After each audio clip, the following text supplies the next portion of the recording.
Hello friends, நம்ம தோல்ல என்ன பார்க்க போகிறோம் அப்படின்னா, அனாயன்ஸில் படிக்கிற தேர்ட் செமஸ்டர் ஸ்டூடெண்ட்ஸ் உங்களுக்கான செமஸ்டர் எக்ஸாம் ஸ்டார்ட் ஆகி இப்போ வந்து எக்ஸாம்ஸ் நடந்துட்டு இருக்கு. இன்றைக்கி பார்த்தீங்க அப்படின்னா காலையில் வந்து உங்களுக்கு ஒரு எக்ஸாம் கம்ப்ளீட் ஆயிருக்கும். இன்றைக்கி நடந்த எக்ஸாம் கொஸ்டின் எப்படி இருந்திருக்கு அப்படிங்கிற பற்றி பார்க்கலாம். ஸோ மத்தியானம் பார்த்தீங்க அப்படின்னா உங்களுக்கு அரியர் எக்ஸாம் நடந்திருக்கும். அந்த அரியர் எக்ஸாம் கொஸ்டின் எப்படி இருந்திருக்கு அப்படிங்கிற பற்றியும் பார்ப்போம். இன்றைக்கி நீங்கள் எக்ஸாம் பண்ணியிருந்தீங்க அப்படின்னா மறக்காமல் உங்களுக்கு கொஸ்டின் எப்படி இருந்துச்சு அப்படிங்கிற கமெண்ட் பண்ணுங்கள். ஸோ வாங்க வீடியோக்குலாம் போகலாம். ஓகே ஃப்ரெண்ட்ஸ், ஃபஸ்ட் தானே பார்த்தீங்க அப்படின்னா அனாயன்ஸில் படிக்கிற தேர்ட் செமஸ்டர் ஸ்டூடெண்ட்ஸ் உங்களுக்கு பார்த்தீங்க அப்படின்னா காலையில் வந்து ஒரு எக்ஸாம் கம்ப்ளீட் ஆயிருக்கும். ஸோ ஒரு சில டிபார்ட்மெண்ட்ஸ்க்கு வந்து லாஸ்ட் எக்ஸாம்ஸாக இருக்கலாம், ஒரு சில டிபார்ட்மெண்ட்ஸ்க்கு வந்து இன்னும் எக்ஸாம்ஸ் இருக்கலாம். ஸோ இன்னைக்கு காலையில் நடந்த எக்ஸாம் கொஸ்டின் ஓவரால் எப்படி வந்திருக்குன்னு பார்த்தீங்க அப்படின்னா, ஸோ மேக்ஸிமம் மெஜாரிட்டியாக பார்த்தீங்க அப்படின்னா fundamentals of data science question வந்து கொஞ்சம் மீடியமாக வந்துருந்துச்சு அப்படிங்கிற மாதிரி சொல்லியிருந்தீங்க. ஒரு சில பேர் கஷ்டமாக வந்துருந்துச்சு, ப்ராப்ளமெட்டிக்ஸ்லாம் கொஞ்சம் தெரியாத மாதிரி இருந்துருந்துச்சு அப்படிங்கிற மாதிரி சொல்லிட்டு இருந்தீங்க. ஸோ அதே மாதிரி வந்து தெர்மோடைனமிக்ஸ் கொஸ்டின் வந்து ரொம்ப கஷ்டமாக வந்துருந்துச்சு அப்படிங்கிற மாதிரி சொல்லியிருந்தீங்க. ஸோ ஓவரால் நம்ம கமெண்ட் ஆப்லேயும் பார்த்தீங்க அப்படின்னா ஒரு ஓட்டிங் வச்சிருந்தோம் கொஸ்டின் எப்படி வந்துருந்துச்சுன்னு சொல்லிட்டு. அதில் மெஜாரிட்டியாக பார்த்தீங்க அப்படின்னா எல்லாருமே கஷ்டமாக வந்திருக்கு அப்படிங்கிற மாதிரி ஓட் பண்ணியிருக்கீங்க.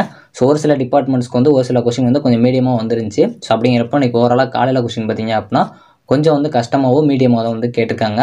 மத்தியானம் நடந்த ஸ்ட்ரென்த் ஆஃப் மெட்டீரியல்ஸ் கொஸ்டின் பார்த்தீங்க அப்படின்னா மெஜாரிட்டியாக வந்து ஈஸியாக வந்திருக்கு அப்படிங்கிற மாதிரி ஓட் பண்ணியிருக்கீங்க. ஸோ ஒரு சில ஸ்டூடெண்ட்ஸ் வந்து கொஞ்சம் மீடியமாக வந்துச்சு அப்படிங்கிற மாதிரி சொல்லியிருக்கீங்க.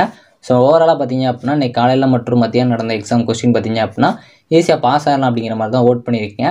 ஸோ கிரேடு கம்மியாக வரும்னு சொல்லி யாரும் ஃபீல் பண்ணாங்க. உங்களுக்கு ரிலேட்டிவ் கிரேடிங் பிரின்சிபல் இருக்குது, அதை பற்றி தெரில அப்படின்னா நம்ம ஆல்ரெடி அப்லோட் பண்ணியிருக்க வீடியோஸை கொஞ்சம் பார்த்து ரெஃபர் பண்ணிக்கோங்க.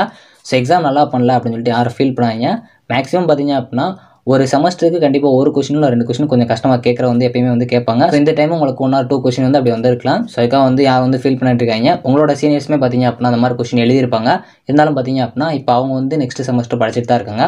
அதே மாதிரி நீங்களும் வந்து பாசிட்டிவ் வருங்க, கண்டிப்பாக நீங்களும் நெக்ஸ்ட் செமஸ்டர் போயிடுவீங்க. ஸோ நெக்ஸ்ட் வந்து ப்ராக்டிகல் எக்ஸாம் டேட் எப்போ அப்படிங்கிறத நெக்ஸ்ட் வீடியோவில் பார்க்கலாம். தேங்க்ஸ் ஃபார் வாட்சிங்.